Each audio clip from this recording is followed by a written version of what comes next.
I'm Angela, 36, and after a decade of grinding as an event planner, I finally bought my dream vacation home, a sleek beachfront retreat in Cannon Beach, Oregon. It was my sanctuary, my proof that hard work pays off. So when my sister Brittany, 28, begged to use it for a week to shoot a promo video, I said yes against every gut instinct.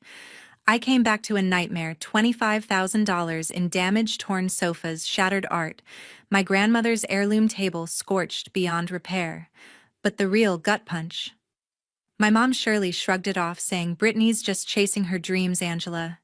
You can handle this." That betrayal lit a fire in me. I wasn't just cleaning up Brittany's mess, I was done being the family doormat. What I did next, sending Mom that bill, flipped our family upside down in ways they never saw coming. Before I share how my entitled family faced the consequences, tell me where you're watching from and hit subscribe if you've ever had to confront family who took you for granted. Growing up in Portland, Oregon, I was the kid who had to figure things out fast. By 15, I was bussing tables at a diner after school, saving every penny for college while my friends hit the mall. My sister Brittany, 8 years younger, got a different deal. When she was 6 and spilled nail polish on my favorite jacket, Mom Shirley laughed it off, saying, "She's just being creative." At 10, Brittany borrowed my bike and crashed it into a fence. Dad Howard just shrugged. "Kids make mistakes." That set the tone early. I was the responsible one, and Brittany could do no wrong. Our family wasn't rich. Mom was a nurse. Dad managed an auto shop, but they always had enough to bail Brittany out. Me, I learned to fend for myself. In high school, I juggled honor classes and 2 part-time jobs, determined to make something of my life. Brittany, meanwhile, coasted through, charming her way out of trouble. Teachers loved her smile. Mom loved her free spirit.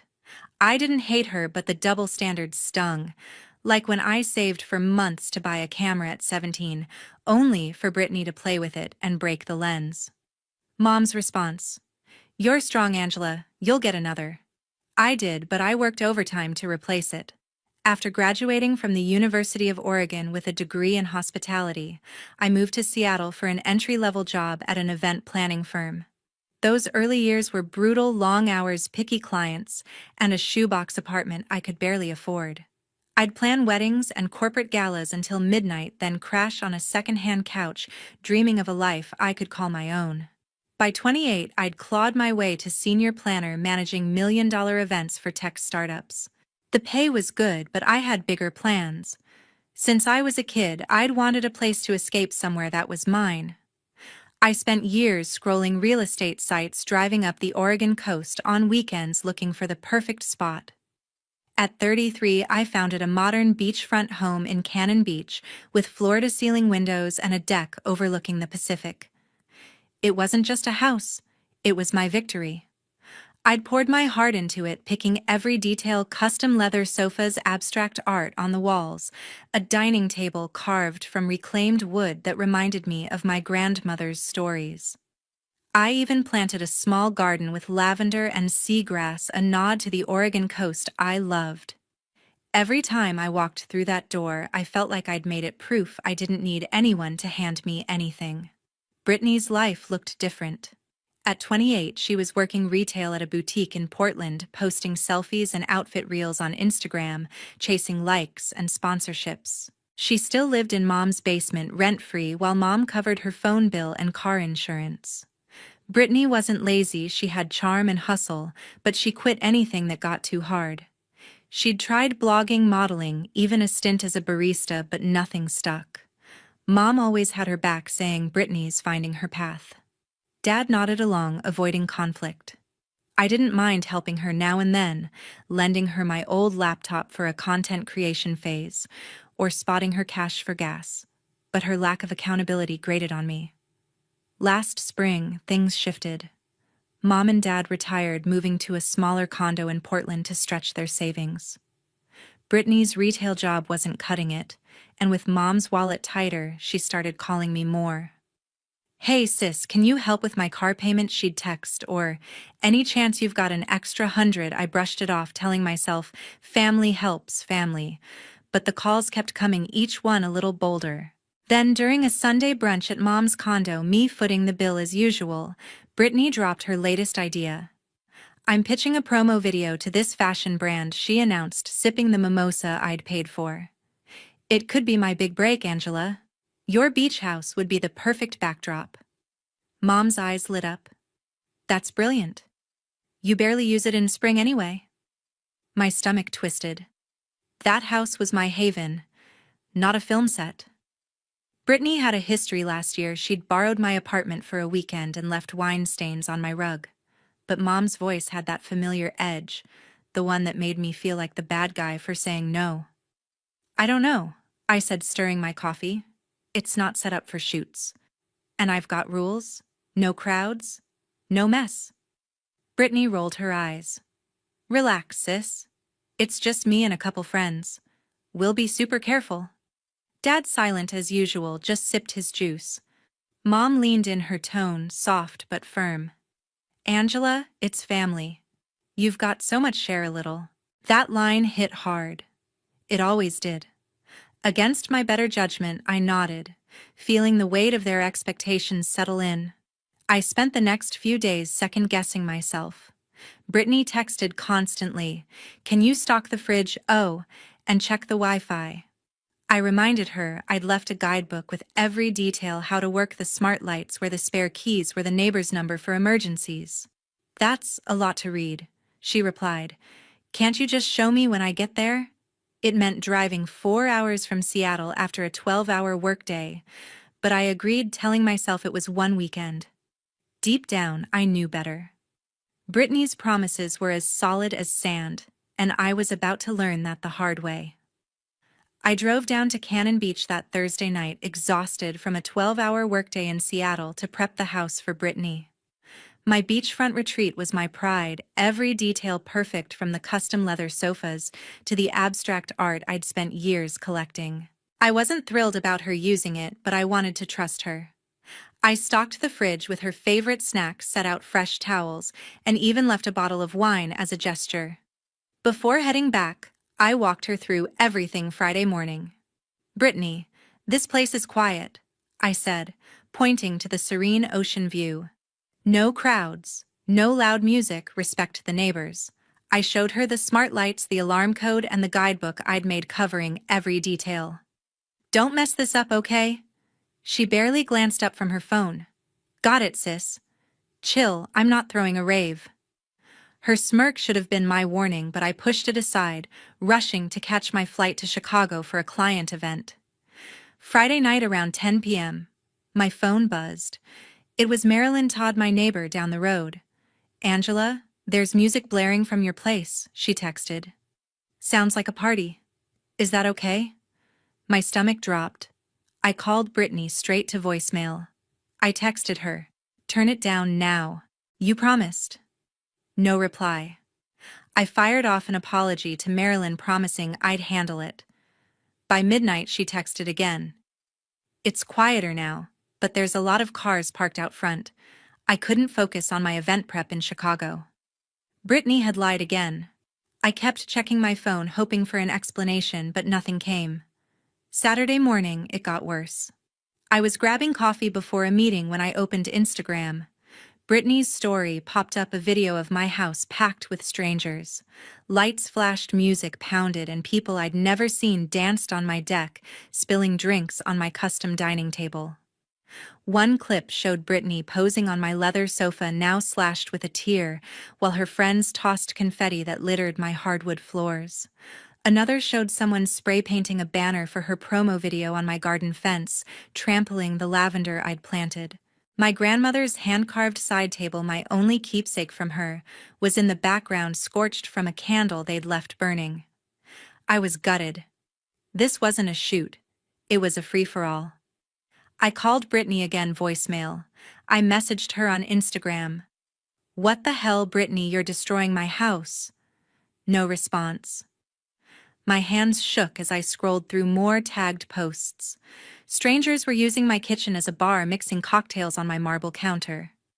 Someone had dragged my abstract art off the wall, leaving it cracked on the floor. A photo showed my garden. My pride churned into mud from people trampling through. I couldn't breathe. I called Lauren Myers, my best friend and a media manager in Seattle. "Lauren, she's ruined everything I said," my voice breaking. "Look at these videos." Lauren was furious. "Get back there, Angela. This is insane. She's got no respect." Then my phone rang. It was Karen Walsh, the manager at the furniture store, where I'd bought my custom pieces. "Ms. Harper, we saw your house tagged online," she said. "Your sofa dining table and some art. They're damaged beyond repair. We estimate $25,000 to replace." I nearly dropped my phone. $25,000. I authorized a hold on my credit card to cover initial costs, my head spinning. Brittany hadn't just broken a promise, she'd turned my sanctuary into a wrecking zone. I called her one last time, still no answer. I was done waiting. I couldn't focus on my Chicago event.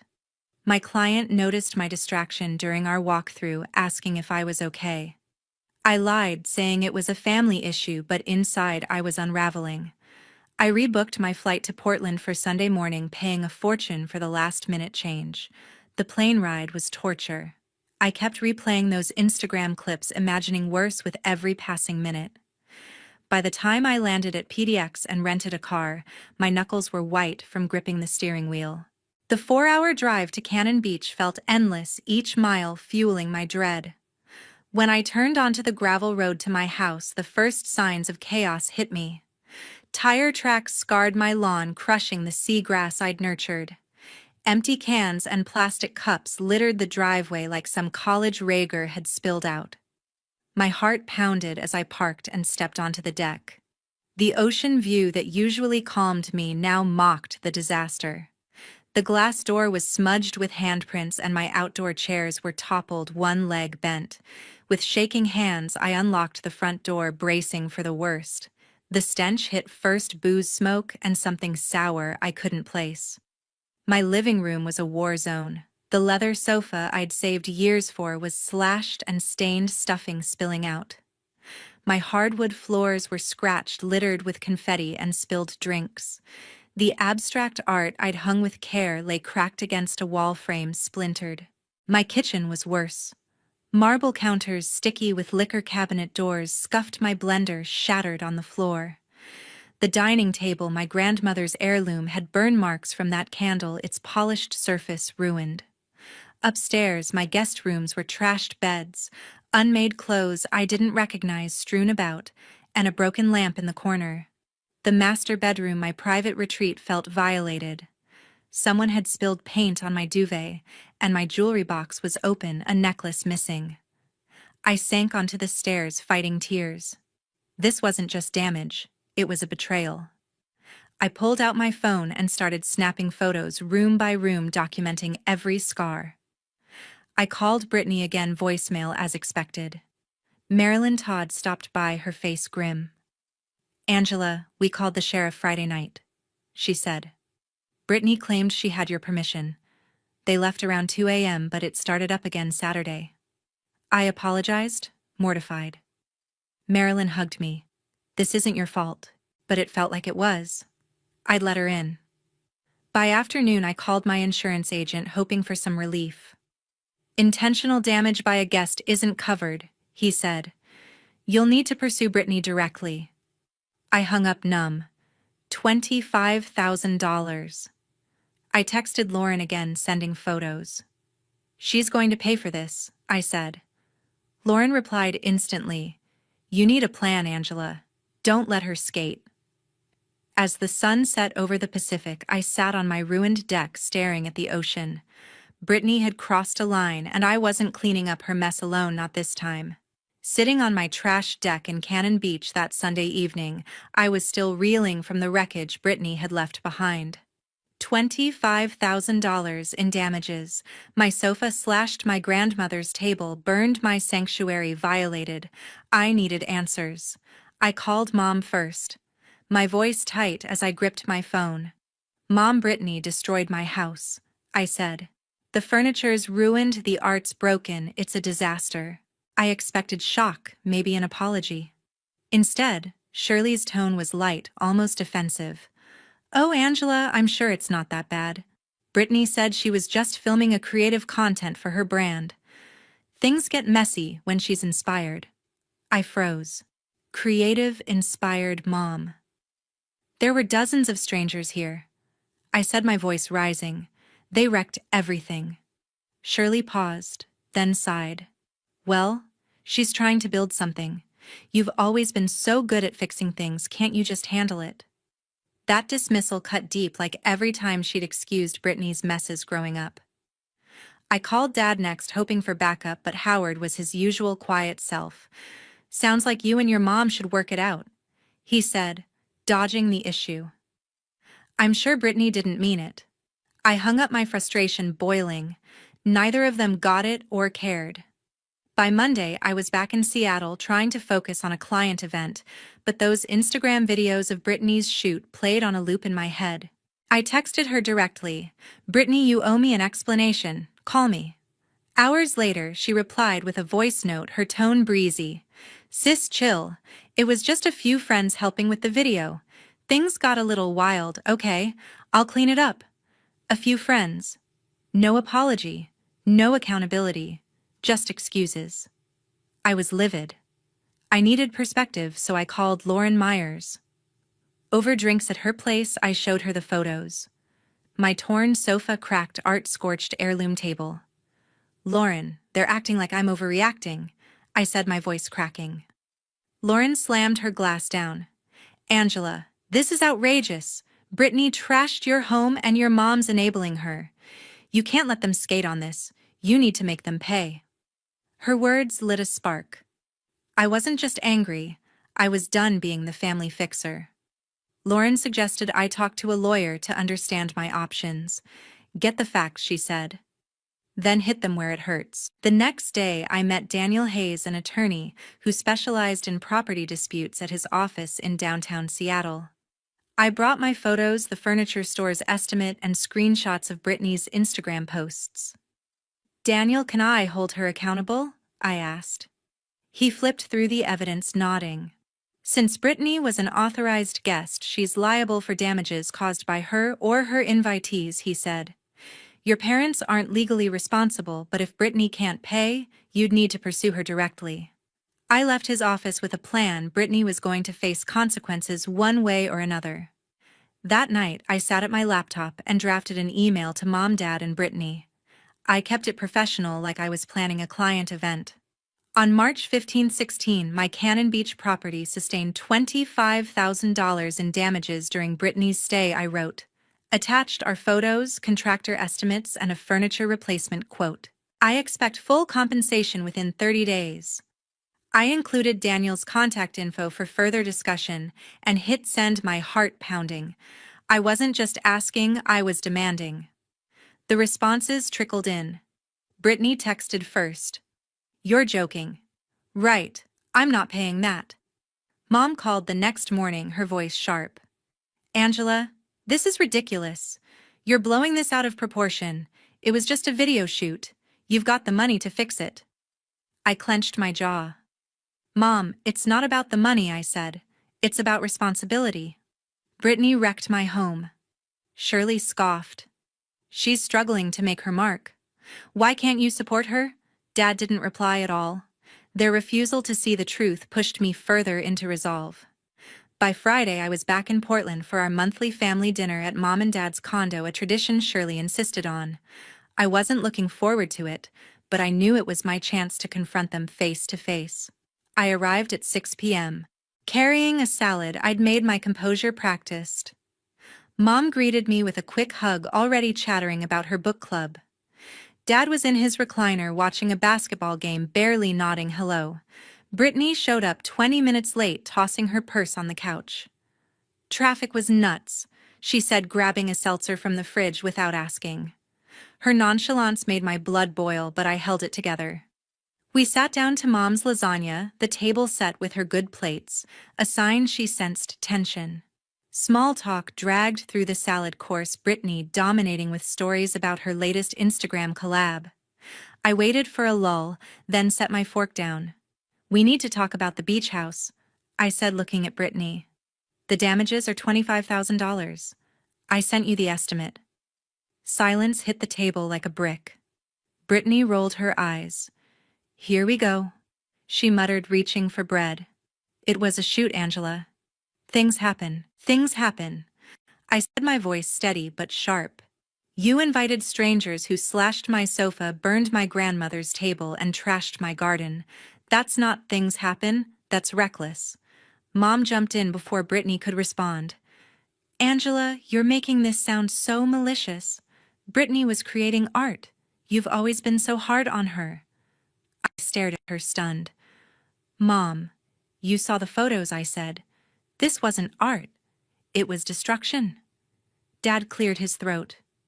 Now, Angela, you've got insurance, don't you? This seems like a lot of fuss. I took a deep breath, keeping my cool. Insurance won't cover it, I said. Brittany's liable. She invited those people. Brittany snorted, leaning back. Liable? What is this, a courtroom? It was a party vibe for the video, not some crime. Her defiance snapped something in me. You call wrecking my home a vibe? I said, my voice rising. I worked years for that place, Brittany. You don't get to shrug this off. Mom reached for my hand, her tone softening. Sweetheart, we know you're upset, but with your career, this isn't a big deal. Right? Brittany's trying to build her future. The implication that my success somehow justified Brittany's actions felt like a slap. Dad leaned forward, finally engaging. Let's not escalate this, he said. You've always been the responsible one, Angela. We didn't make a stink when Brittany scratched your car at 16. I couldn't believe it. That's completely different, I said, my voice shaking. I was a kid and I paid for the repairs myself. Brittany's 28, she needs to own this. Brittany smirked, twirling her fork. Not everyone's obsessed with being perfect like you, Angela. Some of us want to live a little. Her accusation that I was jealous of her carefree life pushed me to the edge. The argument spiraled from there. Mom cycled through defenses. Brittany was finding herself I was too materialistic. Dad suggested I was overreacting because I didn't have kids to put things in perspective. Brittany alternated between playing victim and tossing barbs, claiming I'd always resented her spark. Nobody acknowledged the core issue. Brittany had destroyed my property and they expected me to eat the cost. I stood folding my napkin. I sent you the bill, I said, my voice calm but firm. This isn't negotiable. Mom's eyes welled up. You're tearing us apart over money, she said. I looked at her, then Brittany, then Dad. It's not about money, I said. It's about respect. I left the condo, my heart heavy but my resolve stronger. Back in Seattle, I called Lauren to debrief. They're delusional, I said. They think I'll just pay for it. Lauren was blunt. Then make it real for them, Angela. They won't change until they feel it. She was right. That dinner wasn't the end, it was the start of a fight I was ready to finish. After that disastrous family dinner in Portland, I was done with excuses. Brittany had wrecked my Cannon Beach retreat, racking up $25,000 in damages, and Mom was still defending her.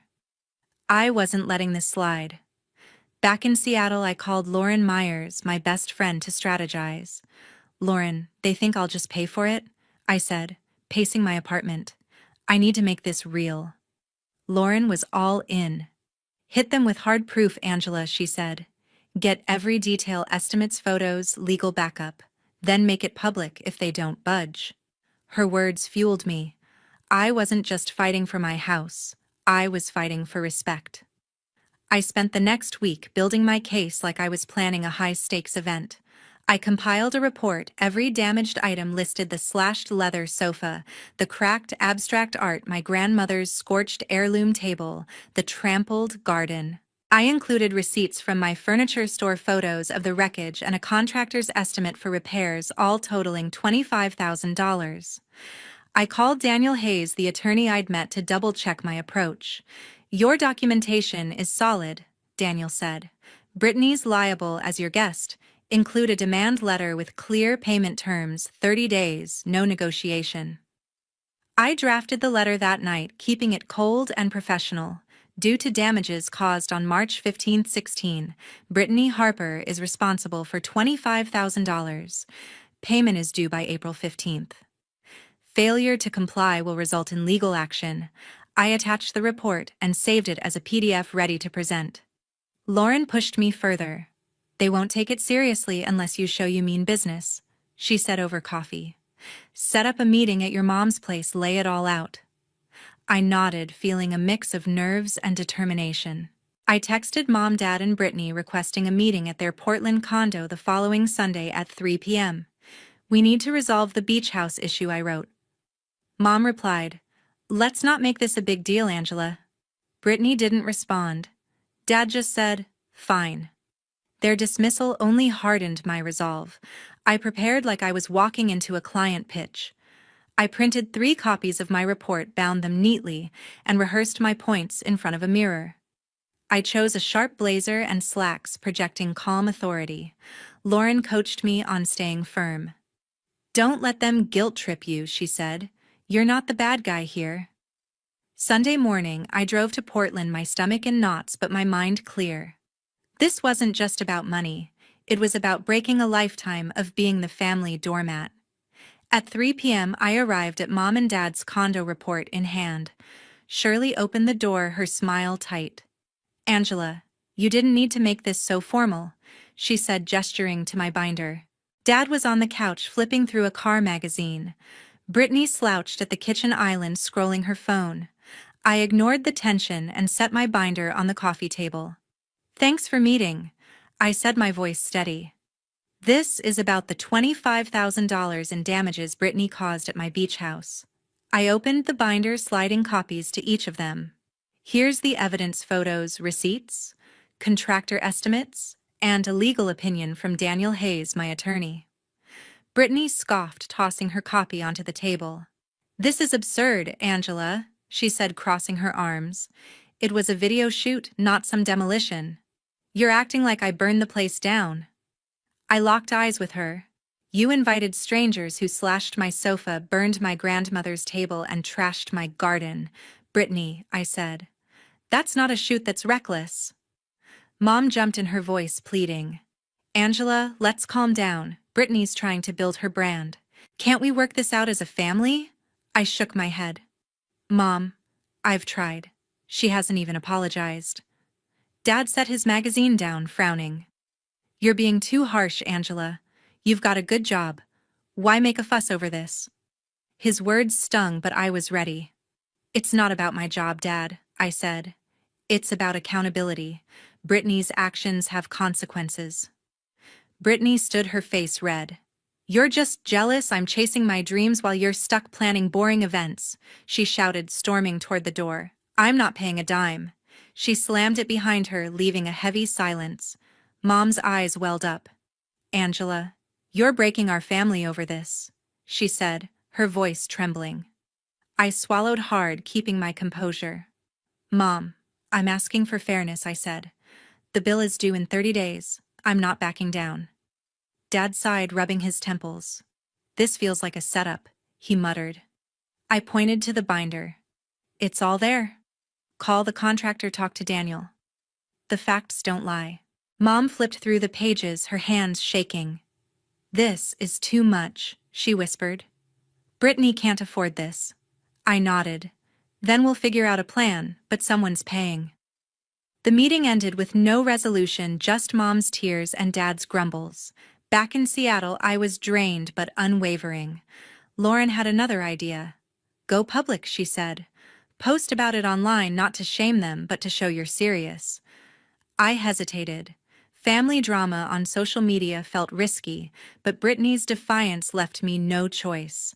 I crafted a post on Instagram, keeping it factual. "My beach house was damaged during a video shoot costing $25,000. I've asked for accountability, but so far, nothing." Thoughts? I included a photo of my ruined sofa, blurred to avoid naming Brittany directly. The post blew up. Friends, colleagues, even strangers weighed in, most backing me. "That's unacceptable," one commented. "Make them pay," said another. The pressure worked. By Wednesday, Brittany texted, "You're embarrassing me, Angela. Take that post down." I replied, "Pay the bill and I will." She didn't respond. Thursday night, Mom called, her voice heavy. "Angela, I saw your post," she said. "This has gone too far." I braced myself for another defense, but she surprised me. "I've been too easy on Brittany," she admitted. "I'll cover the damages from my retirement savings." I was stunned. "Mom, you don't have to," I said. "Brittany should pay." She sighed. "She won't, and I can't let this destroy us." I was wrong to dismiss you. I didn't know what to say. Part of me felt relief, but another part ached. Mom was paying for Brittany's mistakes just like always. The next day, I got a bank notification, $25,000 transferred from Shirley's account. No note, no explanation, just the payment. I called Lauren, still processing. "She actually paid," I said. "But Brittany's off the hook again." Lauren was firm. "You made your point, Angela," she said. "They know you're not playing now." I stared at the photos of my wrecked house, a mix of anger and resolve settling in. The money was a start, but this wasn't over. I needed more than a payout, I needed change. With Mom's payment of $25,000 in my account, the repairs on my Cannon Beach retreat began in early April. Contractors replaced the slashed leather sofa with a sturdier one in deep navy, refinished the scratched hardwood floors, and repainted the scuffed walls. My garden, once a muddy mess, was replanted with fresh lavender and seagrass. The abstract art was swapped for new pieces, bold but practical. My grandmother's heirloom table, scarred by Brittany's candle, was restored by a local craftsman. Marilyn Todd recommended its burn marks sanded into a subtle patina that gave it character. By June, the house looked better than before, stronger somehow. But it didn't feel the same. It wasn't just my sanctuary anymore. It was a battleground I'd fought to reclaim. I decided to rent out the guest rooms to vacationers, turning my loss into income. It wasn't about the money, it was about moving forward. The repairs weren't the only thing I was rebuilding. After that Instagram post went viral, I couldn't stop thinking about the comments, strangers sharing their own stories of family betrayal, of being taken for granted. It hit me, I wasn't alone. Lauren Myers, my best friend, saw it too. "You should write about this, Angela," she said over wine one night. "Not just the house, everything. The boundaries, the drama, the growth." I laughed it off at first, but the idea stuck. In July, I started a blog setting boundaries, pouring out my journey, Brittany's wreckage, Mom's dismissal, my fight for respect. I wrote about the guilt of standing up to family, the fear of being the bad guy, and the freedom of owning my worth. The response was overwhelming. Readers emailed me their stories, siblings who'd borrowed money and never repaid, parents who played favorites. My posts hit thousands of views, and I felt a purpose I hadn't expected. This wasn't just my story anymore, it was theirs too. My relationship with Mom started to shift slowly. In August, she called asking to meet for lunch at a cafe halfway between Portland and Seattle. I braced for another defense of Brittany, but Shirley surprised me. She looked tired, her usual sparkle dimmed. "Angela, I've been thinking," she said, stirring her tea. "I failed you by always protecting Brittany. I thought I was helping her, but I hurt you." Her words hit hard. I'd waited years to hear them. "Mom, I just wanted you to see me," I said, my voice catching. "I worked so hard and it felt like you didn't care." She reached for my hand, eyes wet. "I care," she said. "I'm sorry. It wasn't perfect, but it was a start." We didn't hug or cry like in the movies, but we talked, really talked, for the first time in years. Brittany was a different story. She stayed distant, her texts short and rare. I saw her Instagram, new outfits, new collabs, no hint of remorse. But in September, a message popped up. "Hey sis, sorry about the house. I didn't mean for it to go that far. It was small. No grand apology, but it was something." I didn't reply right away, I wasn't ready. Lauren said it was progress, but I wasn't so sure. Brittany had a long way to go, and I wasn't holding my breath. Still, that text lingered a crack in her usual defiance. Dad Howard took his own approach. One Saturday in October, he showed up at my beach house unannounced, his pickup truck parked crooked in the driveway. He carried a framed painting, a seascape, waves crashing under a gray sky painted by him. "Thought your place could use this," he muttered, setting it by the new sofa. Dad wasn't big on words, but his hobby was art, and this was no small gesture. "Thanks, Dad," I said, my throat tight. He wandered the house, inspecting the repairs, nodding quietly. "Looks good," he said before leaving. That painting now hangs in my living room, a silent bridge between us. Professionally, I was thriving.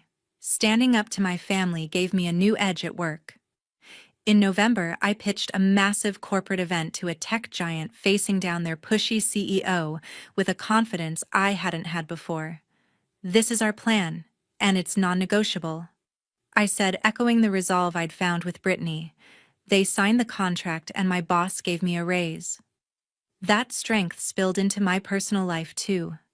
I started dating Ryan, a graphic designer who respected my boundaries instead of testing them.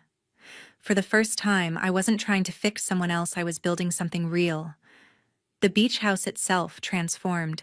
Renting it out brought new energy. Guests left glowing reviews calling it cozy yet modern. I hosted friends there too, like Lauren and my colleague, Laura Mitchell, for wine nights on the deck. Marilyn Todd and her husband became regular visitors, sharing stories over coffee. The house wasn't just a symbol of my fight anymore. It was a place of connection, of life. I still felt the sting of Brittany's betrayal when I saw that heirloom table, but it didn't define the space or me. Thanksgiving marked a turning point. Mom hosted at the condo, and for the first time in months, we all sat together. Me, Brittany, Mom, Dad. Shirley cooked her usual spread, but she didn't play the martyr about it. Dad asked about my blog, a rare show of interest. Brittany brought a store-bought pie, showing up on time, a small miracle. She was quieter, less defensive, though we didn't talk about the house. I caught her glancing at me during dinner like she wanted to say more, but didn't. I didn't push. Small steps were enough for now. The next morning, Mom joined me on the condo's balcony, wrapped in a scarf against the November chill. "I read your blog," she said, her voice soft. "You're helping people, Angela." "I'm proud." I looked at her, surprised. "Thanks, Mom," I said. She smiled, a real one. "Your grandmother always said to stand up for yourself," she added. "I think she'd like what you're doing." That moment felt like closure, not perfect, but honest. Mom was learning, and so was I. Looking back, this whole mess with Brittany and the beach house wasn't just about $25,000. It was about learning my worth, about drawing lines I'd never dared to before. Boundaries aren't walls. They're foundations for relationships that matter. I still slip sometimes, feeling guilty for saying no, but each time I walk into my beach house, I'm reminded of the strength I found. It's not just repaired, it's mine on my terms. I wonder about your journey. Have you ever had to set boundaries with family who crossed the line? What pushed you to stand firm? Share your story below. Knowing we're not alone makes all the difference. If this resonated, hit like and subscribe for more real talk about family boundaries and finding your voice. Thanks for being here. Let's keep this conversation going.